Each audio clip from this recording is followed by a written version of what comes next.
Well, right now, military moves in Afghanistan as hundreds of American soldiers head for Helmand province, with the Taliban staging a comeback there, sparking some of the fiercest fighting in the country since combat operations began some 15 years ago. Our national security correspondent Jennifer Griffin is live from the Pentagon with more. Jennifer?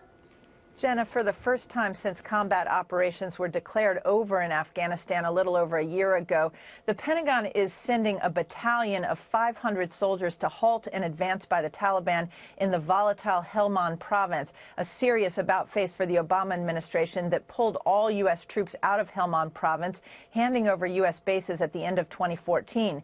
Just 14 months later, the Taliban have made a comeback. We are told the Army's 287 Infantry Battalion out of Fort Drum, New York, will be the unit going to Helmand. Last month, an American Special Forces soldier was killed and 2 others wounded while advising Afghan troops trying to push the Taliban out of Helmand province, another sign that U.S. forces are still engaged in combat in Afghanistan.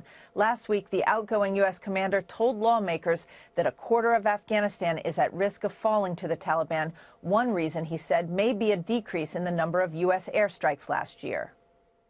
Do you think the lack of U.S. air power being employed against the Taliban accounts for some of their gains in the country?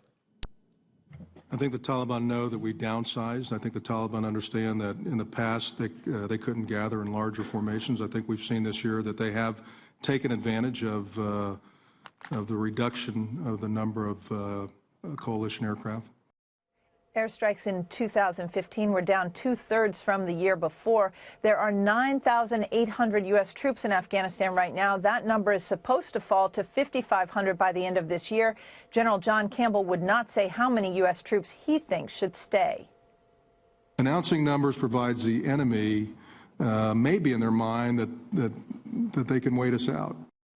The U.S. military no longer has any bases in Helmand province. The 500 U.S. soldiers will have to go to a former U.S. base turned over to the Afghans, making this deployment all the more challenging. Jenna? Jennifer, thank you.